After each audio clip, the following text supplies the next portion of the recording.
So as we get into a conversation this morning, Ahmed Farah is the Chief Executive Officer, CEO of the Kenya National Chamber of Commerce, and he's here with us this morning. Ahmed, good morning. Good morning to you. How are you doing? I'm fine, thank you. And thank you for having me this morning. It's good to have you here. Yeah. And looking into a number of conversations about why Kenya should, must, shall tap into the international markets and what benefits then are there. We'll get into the details of that. But CT is going to welcome you today with today's proverb. And then you can interpret that for us and tell us what it means to you. Right? Right. Yeah. Okay. This is our final day for proverbs from the country of Niger, the Republic of Niger. Largest by landmass country in West Africa. Yesterday I was generous. I gave them first position on the continent. I was immediately corrected. You've docked them some points. Yes. I decided, let me just give these brothers a boost. I was told, CT, keep the boost. They are not number one. Please get your geography right. So I organized my geography and I got it right. Okay. The largest country in Africa by landmass is Algeria. Right. Followed very closely by DRC. Okay? Followed not so closely by Sudan, the country that is now sort of like going apart at the seams, followed by Libya. This one has gone off the seams quite a bit. Followed by Chad. Oh, yeah? Then we have Niger at number 6. Okay? Okay. Right. The proverb. You know, I learned that the people of Niger, what are they called, by the way? Nigerian. Okay, if you say it in French. French is? Nigerian or Nigerian. Okay, and if I'm saying it in English? Nigerian. The people of Niger. So you don't go rrr, you go zzz. Yeah, Nigerian. Right. Nigerian. So not Nigerian. No, Nigerian is from Nigeria. It's really so close. For those Niger. who pronounce it as Niger. Ankey. Nigerian is. I know, I'm being careful. Okay. No matter how good you are to a goat, it will still eat your yam.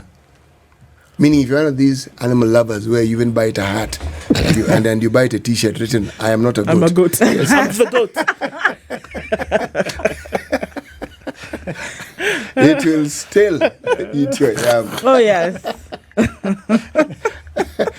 And Goche is not the greatest of all time. Yes, but then the t-shirt For is the not young at you. generation. You are the one wearing the t-shirt. You could wear it, but the goat is also wearing the t-shirt. Yeah. Okay. Ahmed, how would you interpret that? I'm fine, thank you. This early morning. Really delighted to be here. And I'm really honored to really be your guest this morning. Happy to discuss the areas of interest that you have and any other matter that I think might come through. Any other matter. Now, the first matter, I want you to tell us how you would interpret that proverb. Well, I think that proverb, being Africa as it is, I think it's common to most communities. I think the message it sends is everything has its time and place. Everything has its time and place. You need the goat, you have to take care of it, and the goat needs to take care of itself. And a time will come when the goat will be needed, and the goat will be taken care of in a different way. So my interpretation to it is as that everything has its place and time. I couldn't agree with you more. Indeed. Ramadan is not very far away. We'll need it. Yes, this particular subject becomes of importance at some point. Yes.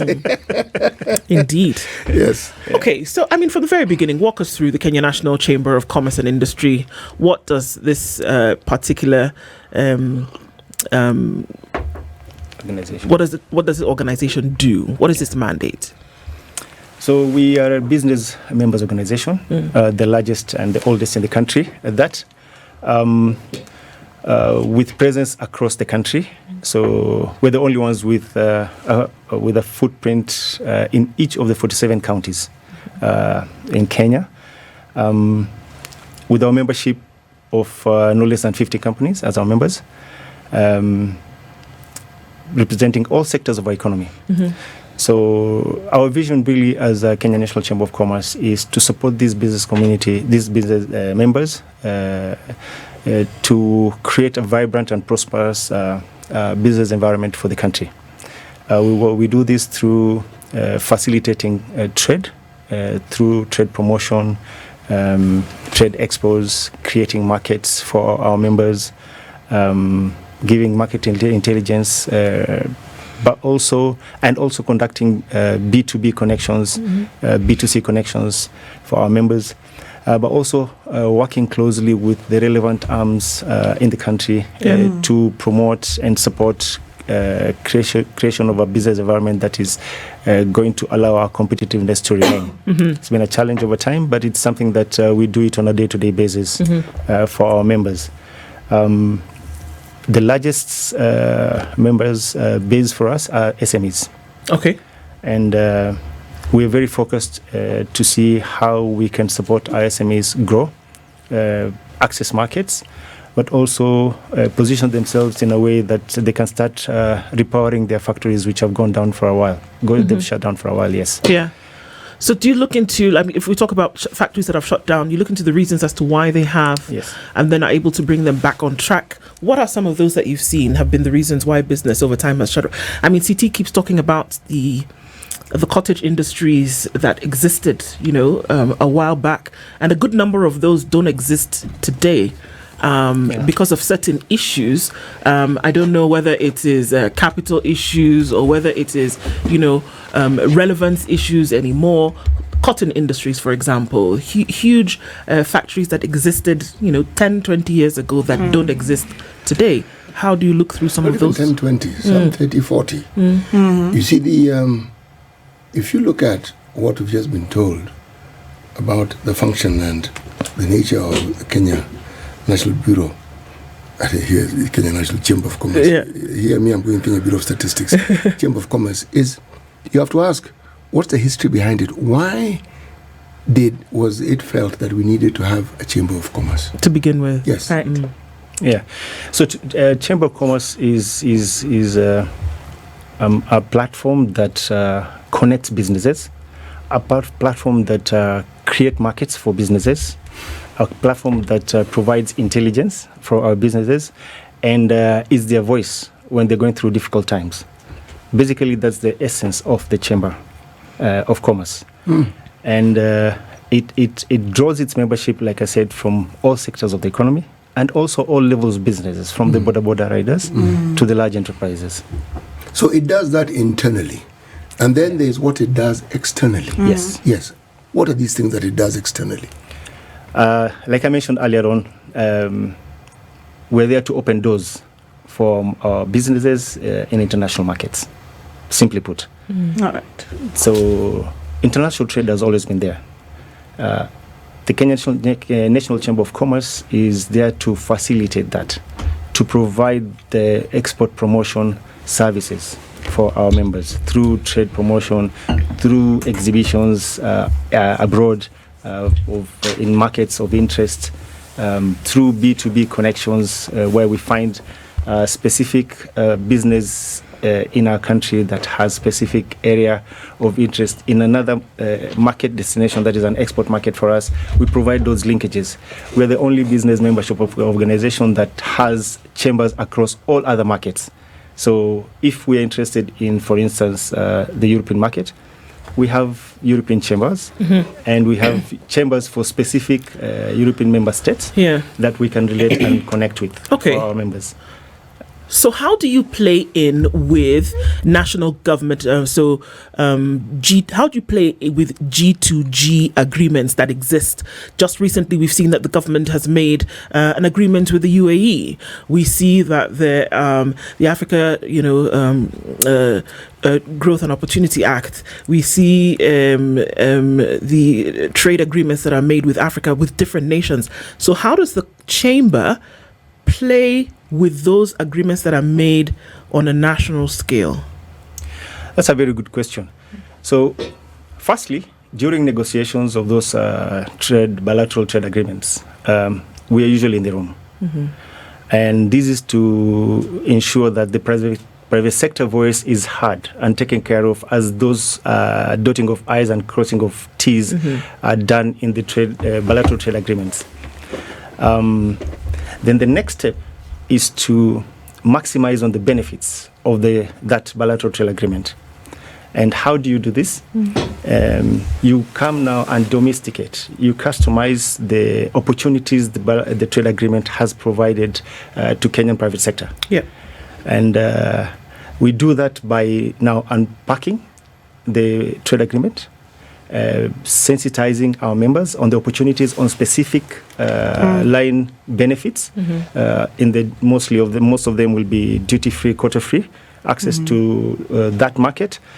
And we go along now to start sensitizing our members in partnership with the relevant arms of government. Like, for instance, from the EU, we're working closely with the State Department of Trade to sensitize our members, the SMEs mostly, on the unique standards that are demanded of the markets that we are getting access to.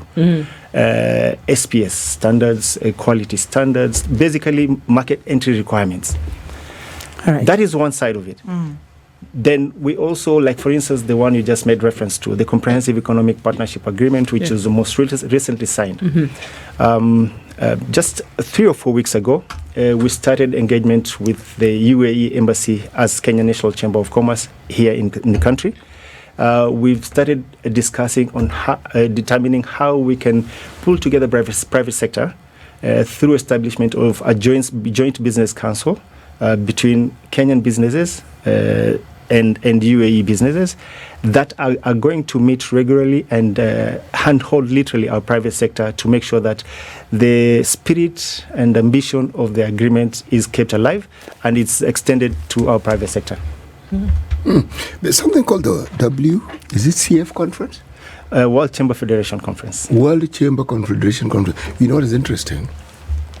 There's another one called World Conference of Families. Okay. You just thought you'd throw that in. No, it's there. You know, tell us about this and why it is that it's important that we in Kenya should pay attention to it. Yes. Well, this is a big deal. We're extremely honored and privileged as a country to be hosting the World Chamber Federation Summit that's happening in Africa for the first time. So all these Chamber of Commerces, including Kenya National Chamber of Commerce, have a home. And that home is the World Chamber Federation. It's a platform of over 3,000 chambers. And this is situated in Paris. What the WCF, World Chamber Federation, does on an annual basis, they organize summits across the world, bringing together chamber leaders, bringing together business leaders, bringing together policymakers to discuss topical issues of business. This is the first time it's coming to Africa. And it's being hosted in Nairobi at KNCCI on 9th to 11th of April. And for us, we're seeing it as an opportunity for meaningful conversations and partnerships to be created on matters trade, investments, and economic cooperation. So we actually didn't just get handed over this summit in Africa. It was a bidding contest, and we won it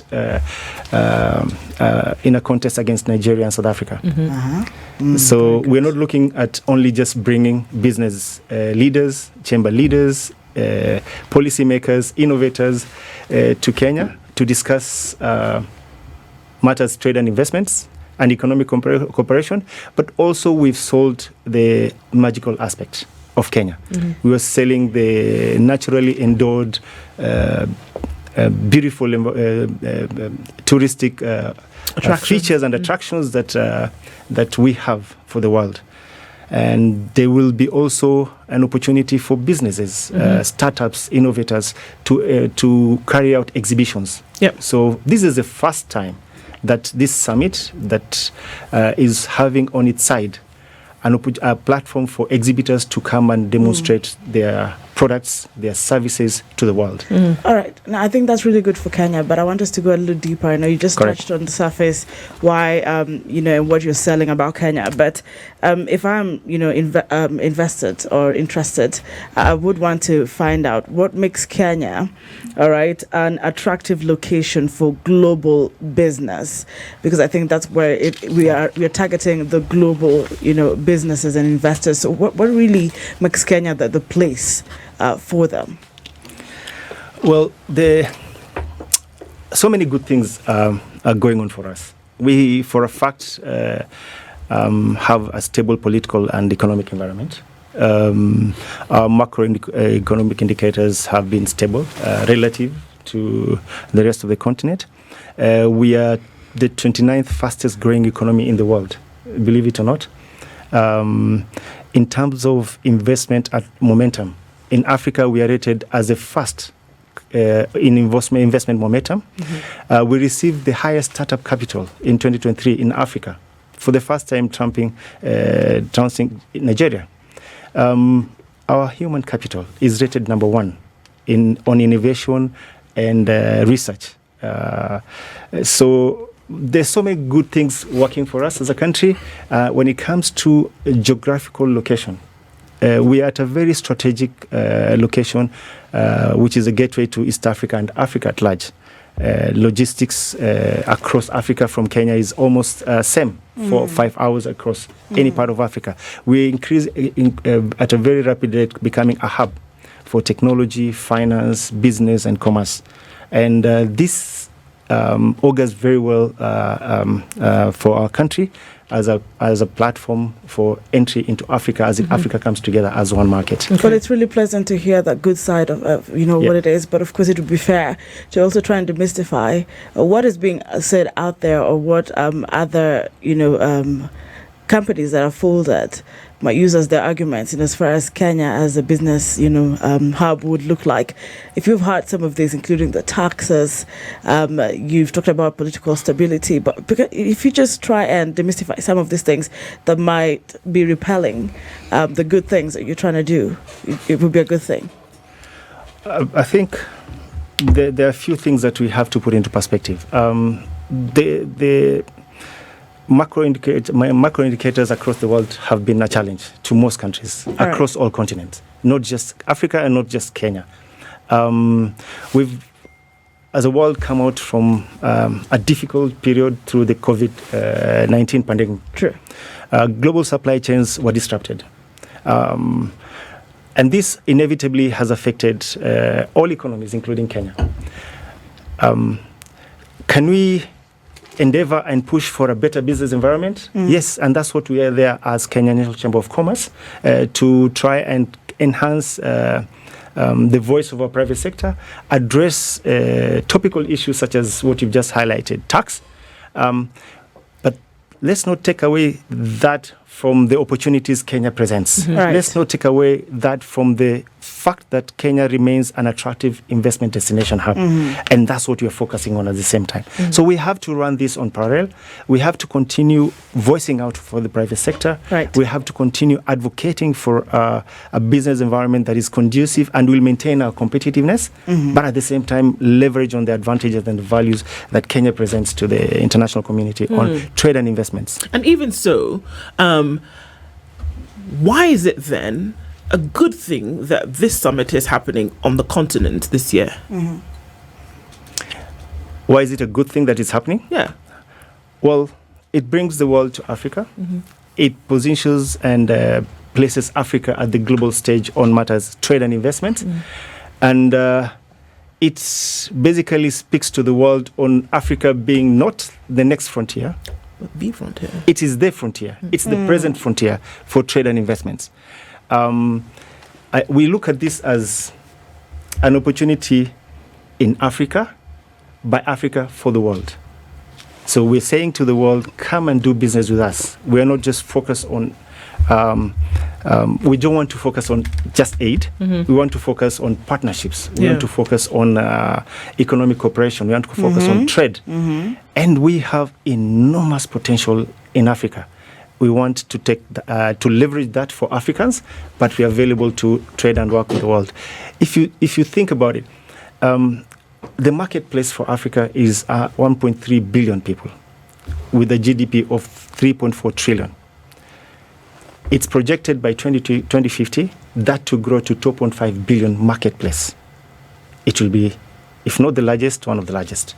And who is going to benefit from this if not Africans coming together and working together to promote inter-Africa trade? The total global trade from Africa is just less than 3%. Inter-Africa trade is about 13%, 14%.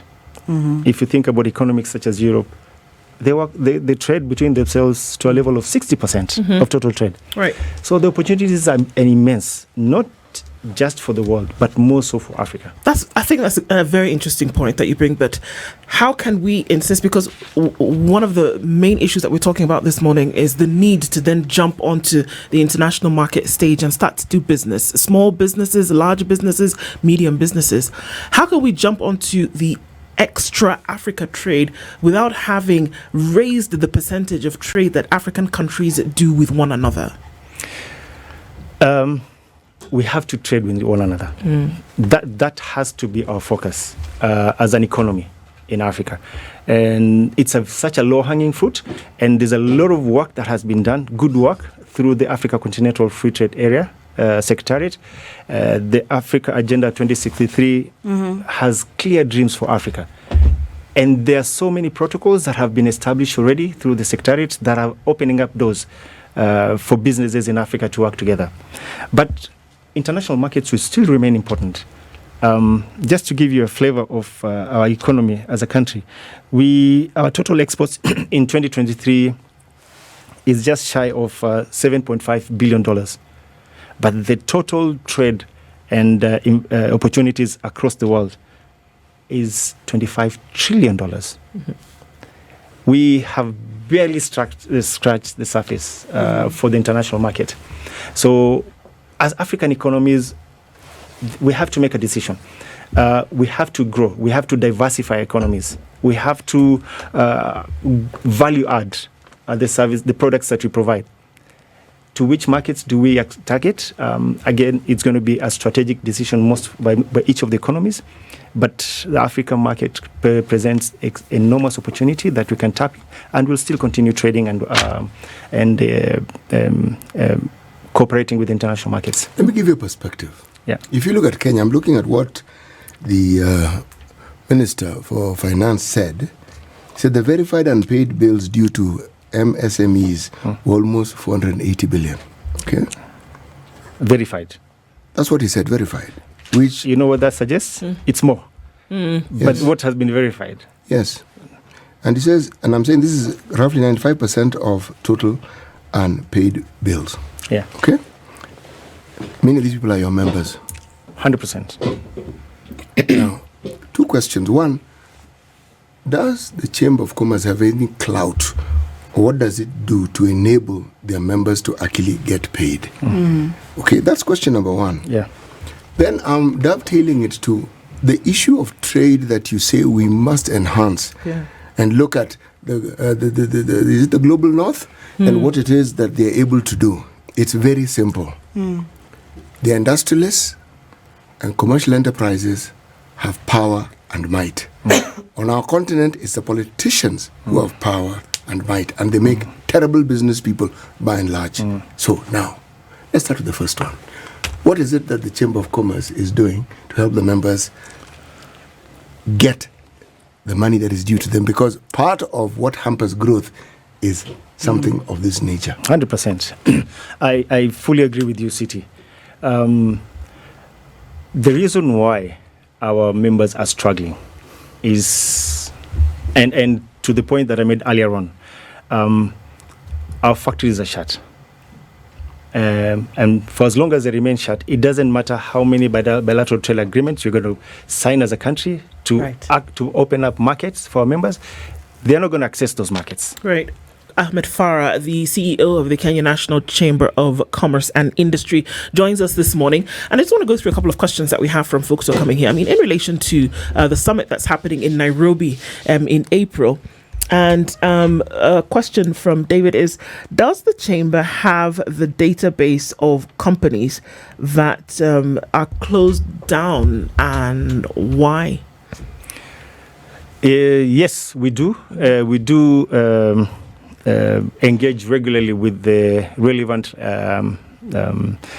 arms of government that have a say on policy, regulatory and legal matters to do with business. And these are issues that are of concern to all of us as a country, not just Kenya National Chamber of Commerce. and the matters are being addressed. In fairness, there's been a lot of consultative engagements between private sector and the government leadership. There are actions that have been identified. There are bills that are underway that are meant to address some of these contextual issues for business environment. Yeah. So it is a concern to all of us, and it is a pain to government, that I know firsthand, because we do interact with them on a regular basis, and we're looking at addressing them. Okay. So, I mean, I can see the connection that businesses would want to become members of the chamber, because now from that, there's the opportunity for some of the things that we speak about now, being involved in this Africa-wide summit that allows people to showcase their businesses and such. So then the next question would be, how do then members become members, or how do businesses become members? Yeah, so we have a very simple procedure that we take our members, companies to join us as members. We'll just take the statutory documentation like certificate of incorporation and confirmation on the CR12, on the ownership and what they do, and immediately onboard them. It is the easiest of the exercises that anyone can go through. It's so painless, it happens in minutes. But what is most important is the next question: how do we retain them as members? Exactly. And this is where we focus our energy at Kenya National Chamber of Commerce to ensure that we create and enhance member value. Yeah. And the member value goes to the issues that we've been talking about: advocating for an environment that will keep them competitive, supporting their bottom line, because we are there to support the bottom line of our members.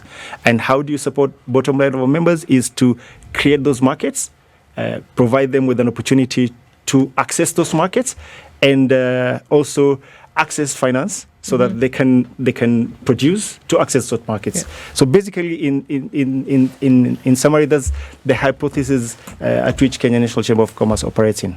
Now, I know there's a lot of businesses, and it's a pool of them, but I'm curious to just if you could pick out some of the business sectors that are showing more promise for growth in Africa. Which ones would this be that are showing most of the promise for the growth of Africa as a continent? Well, all sectors, to be fair, have enormous opportunity in Africa for growth. The thing that we have to do, and we have to continue doing as economies in Africa, is to focus on value addition. Okay. Looking at agriculture, our next steps have to be value addition. Looking at manufacturing, we have to go to the next level of not just assembling, but producing parts and putting together. Textiles and apparels, there's an increasing trend towards going to the final end. If you think backwards, most of the infrastructure laid out in Africa were geared towards extracting our resources. They're not geared towards connecting Africa as markets. So increasingly, we have, as Africans, work together to connect our markets in ways that doesn't just focus on extracting our raw materials to our seaports, whether minerals or agricultural produce, as it's been over the years.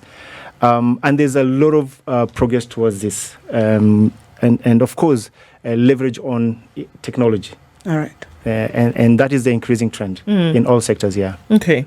So I want to, you talked about value add, and I think it's a big deal because if we look at things that are done with businesses around the continent, maybe looking towards the value add, because if you look at things that are done with resources that come from Africa, whether you want to talk about, the gold and precious stones, a lot of that is taken in raw form outside of the country, sold back onto the continent, and you wonder, how does that happen? One. Two, you look at things like cocoa. Cocoa is taken, it's made into chocolate, done all sorts of things, come back, sold, highly expensive, again, to Africa. Look at coffee, look at tea, the different variants of things that are done with that. Raw form taken from here, sold back to us in that value add. How can businesses that are domiciled here take advantage of the fact that the minimal or the raw material is here, and then scale that up to where the actual value add comes in, but sold on the international market? Do we see challenges of tariffs? We've seen that world has opened up a little bit. Why is that so difficult for us to make the connection? That's a very good question. And over the years, it has been the easier thing to do, to just produce and sell without focusing on the next level of value addition. And that's how the international markets were created for us over the years. This is how, to be very straight and to the point, the international economies were built using our resources. Yeah. But the leadership has changed its focus. Now we're looking at, like I said earlier on, if you look at the infrastructure, even layout, the roads and rails that were done over the years are designed to do exactly what you're just saying, extracting our material, raw materials. All roads lead out. Yes, they lead out. The infrastructure gap for us to reconnect our markets is no less than $100 billion a year. We have to attract investments to connect our markets. We have to create conducive environment to facilitate the next level of production, which is value addition. And there's a lot of progress towards that. Take, for instance, agriculture for us. Tea. Not long ago, we had a market study that we carried in DRC. And a lot of that tea comes from markets that buy from Kenya, gets re-exported back to African markets who don't produce tea. We've had long discussions with the relevant players in our economy through the African market to see how we can start connecting African markets through value addition that is going to take place in Kenya. We are very promoting common user facilities that will provide an opportunity for even small-scale traders of tea and coffee to value add, diversify the nature of the product. And through Kenya National Chamber of Commerce, we're looking at how we can provide them markets in Africa before even we go anywhere. So it's a necessary step. The legal and regulatory environments are being addressed to promote this, and we are taking a leading role as KNCCI to support our businesses access these markets through value-added products. Yeah. But there is a way then that we can take advantage of technology as Africa and make this even better. Yeah, I know you tried to hint on it, but maybe you can delve deeper into that, because the whole world is going that direction. 100%. And if Africa can just grab that opportunity, and now you know that we are the continent that everybody's eyeing even more than they used to before. So how do we take advantage of technology at this point? To start with, we have to be proud of ourselves as a country. We are a technology hub for sub-Saharan Africa. We've done very well on fintech. We've done very well in e-commerce. We've done very well on using social media to promote businesses such as and open up marketplace. We've done very well in setting up digital services such as BPOs. The platform is there for us. The skills, the youth, we have learned population, and the embracing of AI, blockchain, and e-commerce is the way to go. And most of our international markets today are linked from our businesses here through technology. So it's a trend that is already there. It has already taken shape, and it's spreading very fast in Africa. We're looking at this summit to do exactly that, continue promoting innovation of technology and promote digitalization of trade across Africa. Just on a light note, you know that AI has come with different kind of, you know, it could work for us or against us. And perhaps it would be very important to, you know, give proper trainings around it, because then I think it's very crucial, the AI happenings. You know, there are markets, global markets, that oddly enough were markets for produce, that the centers of auction were characterized by the simple fact that they didn't even grow that particular produce. I tell you example. The largest exporter of avocado, guess who it is? Netherlands. They don't have a single tree of avocado. Well, they understood that perfectly. They have neighbors who, for 319 years, were the center of tea auctions. So, and not even a leaf. Not even a potted plant. But I mention this because it has changed. Outside Colombo in Sri Lanka, Mombasa, second largest tea auction center on the planet. This center was set up in 1969. East Africa grows a heck of a lot of tea. Okay? There are people who grow more tea than us. India grows more tea than us. China grows more tea than us. But they tend to consume their teas. Okay? Now, I'm using this as an example. And then if you go across to Tanzania, the late President Magufuli started doing the very thing we're discussing. They have gold. And it was being carted off with earth around it. They said, hold it, hold it. What would it take for us to actually give the finished product here? See, a decision has to be made at some point. Like, for instance, we have iron ore. We have steel factories. Do we have factories that smelt iron ore? See, decisions have to be made. Now, so long as we have, there are these terrible twins, a country where people who are in business are owed colossal amounts of money, which there seems to be no sight in when they're going to be paid. Clear indication that whatever growth will definitely be hampered. Then you have a situation where you actually do have natural resources and you do not see a clear path as to how the country is going to take the natural resource to the next stage where we have that value add that gives us the power to do the very trade that we're talking about. Because that's the power that our friends and neighbors and relatives in Europe and America who have developed, Yes, exactly. So it's all good and well to talk about what they do, but the question is, are we saying that we're not able to do what they do? Is that what we're saying? That we are unable to? That's what we should challenge ourselves on. Yes. We can do, and we should do, and we've started doing it. Do you see that the chamber would be able to work as a liaison then in one case, or does it already work as a liaison between government and these businesses? Because there's certain things that seem to me that stand as bottlenecks. If there are businesses who are working and are owed money, it's difficult for them to pass through. If there are businesses who would like to take from point A to point B, but then you're met with a whole basket full of licenses that you must have, for example.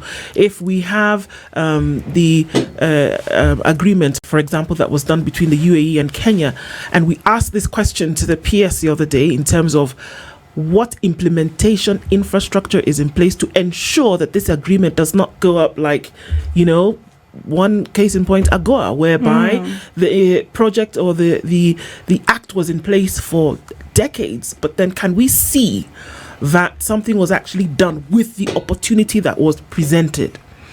So how can we actually make sure, and does the chamber then leverage between government and all this infrastructure that's needed, and then passing that on to these businesses who can compete in Kenya, who can compete in Africa, who can compete on the globe? You just hit the nail on the head. That's the main purpose of our stay at Kenya National Chamber of Commerce, to bridge between businesses and government on all the issues that you've raised.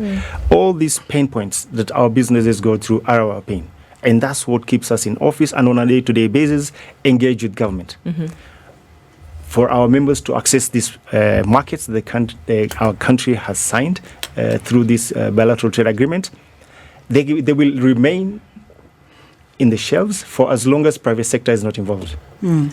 And we are the ones who have stepped up to make sure that we engage with government and pack the values provided in that bilateral trade agreement and customize it for our members. Yeah, because isn't that what happens on an international scale? If you want to just use the US, for example, that dug deep after the Second World War, and now when the world was in a state of peace, call it manufactured or otherwise, that private business started to ramp up. Whether you look at what happened with in the 20s and the 30s with the gold that was coming out of California, or the Jews who left Europe and now came to settle in certain states, and they came with their business acumen. It was private organizations, it was private companies, and the small, medium, large organizations who set up the banks. They're the ones who set up, the stores. They're the ones who set up the big outlets that we see today. But the thing is that they were backed by government. 100%. The Marshall Plan is what revived the global economy after World War II. I'm totally with you there. It has to be private sector to push the envelope. The government should be there to provide the necessary environment, right, supportive infrastructure, for private sector to take on the mandate of reviving and running the economy. Government should not be in the business of doing business. Government should be in the business of providing supportive and facilitative environment. And that's what we're there as KNCCI, to work closely with government to make sure that we create that symbiotic environment, that we as the private sector should take on government on matters that we believe, if not addressed, we're going to lose our competitive advantage. Not just as a country, but as an economy in Africa. But let me ask the question, do we have any competitive advantage as we speak? We do plenty. Give me an example. Just two. You cannot compare anyone to Kenya when it comes to logistics advantages in connecting African market. From Kenya as a hub, you can access any markets easily through our ports, through our international airlines. We have 4 international airports. That you cannot take away from us as a country. That's one. Two. I'm putting you to task, but there's a reason why I'm doing this. I agree with you. You cannot take away from the fact that we are ranked number 1 in terms of human resource on innovation and research. We provide the best skill force you can ever want, that anyone will need or wish for when it comes to trade and investments. We need to harness on that. We need to leverage on that. And yet we are trailing behind the Asian tigers, because when you talk about what we have, what should then follow is how it is foreign investment queue to come here. They do queue. Exactly. They do. It's not as though they don't want to come here. They do. But that enabling environment that we speak of doesn't quite allow them to. The number of foreign investors who'd like to come and invest here are very, very many. Simple fact. Now, the voice that the commercial world, the industrial world, the business world has seems to have dimmed. I'm saying it has dimmed because government policy, if indeed, as we state in theory, it's supposed to be to create an enabling environment, the big question is, how enabling is this environment, and is it actually being created, or is it being stifled? Because if indeed it was being created and you look at the demand, then the issues we keep speaking of would not really exist. The unemployment issue would be seeing a diminishing curve. That's not what we see. When it comes to the issue of even our own revenues, it should be an increase. That's not quite what we see. So there seems to be some incongruence here. There is a demand for people to do business here, but for some reason, we are not taking full advantage of it. What is stopping us? And maybe just to add, it's one thing to create an environment, it's another thing to make it sustainable. And it's just important to understand if maybe the summit would come with other interventions that would make the environment more sustainable rather than just creating it for the businesses globally. I couldn't agree more with you, CT and yourself. Dorice. Dorcas. Doris. Dorice. Yes. Yeah. Dorcas is the other colleague who is in the other program. Yeah. Fair enough. It's okay. Dorice. Yes, Dorice. Yes. You've just spoken to my day job as the CEO of Kenya National Chamber of Commerce and us as private sector. This is what keeps us awake at night. This is what we have to keep driving until we get there.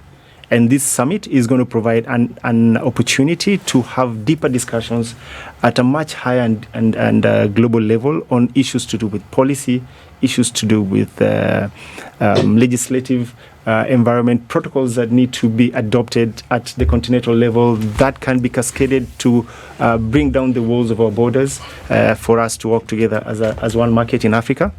But within the country, city, that's the reality of our marketplace. The two sides of a coin that seem to struggle to exist together. We will keep pushing the envelope to a point where the next time we speak, we hope we'll be looking at the successes of the private sector to address some of these issues you've talked about. You know, key artery to our business is the Nairobi-Malaba Road. Okay? Key. There are 30 police checks. 30. You actually wonder. Or do we grow policemen on the roadside? This is where they flourish. This is where we plant them, they grow better, they become better. The cost of logistics on this continent is prohibitive. If you compare it with, say, just Europe, the total cost of a product there, if you throw in the logistics, it's around 6 to 8% in Europe. Here, it's 40% plus. Now, again, it's something that must be addressed. True, in this country, there is a definitive and definite effort to improve on those logistics. There's no question about it. We see it.